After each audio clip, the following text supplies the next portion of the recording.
السلام علیکم۔ سورج گہن میں قبر کے عذاب سے پناہ مانگنا۔ ہم سے عبداللہ بن مسلمہ قابنی نے بیان کیا، انہوں نے امام مالک سے، انہوں نے یحییٰ بن سعید سے، انہوں نے امرہ بنت عبد الرحمن سے، انہوں نے حضرت عائشہ رضی اللہ عنہ تعالیٰ سے جو حضرت صلی اللہ علیہ وسلم کی بیوی تھیں، انہوں نے کہا ایک یہودن حضرت عائشہ رضی اللہ عنہ تعالیٰ سے مانگنے آئی اور ان کو دعا دی اور اللہ تجھ کو قبر کے عذاب سے بچائے رکھے۔ حضرت عائشہ رضی اللہ تعالیٰ نے حضرت صلی اللہ علیہ وسلم سے پوچھا کیا قبروں میں بھی لوگوں کو عذاب ہوگا؟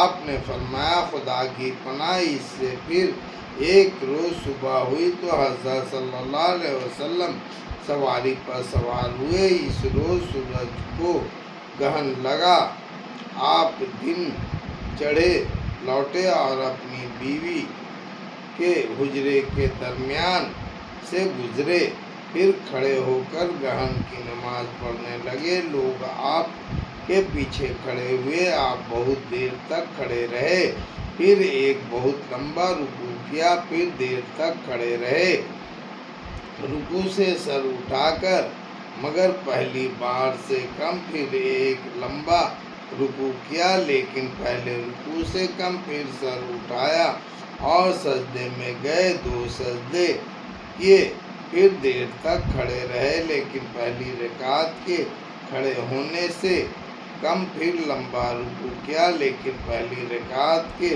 رکوع سے کم، پھر دو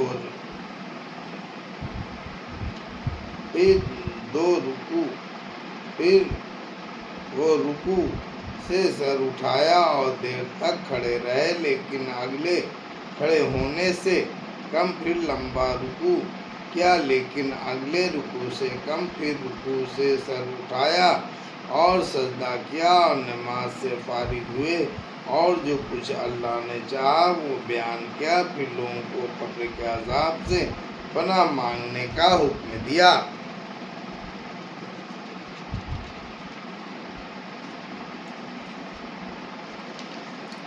اللہ اکبر۔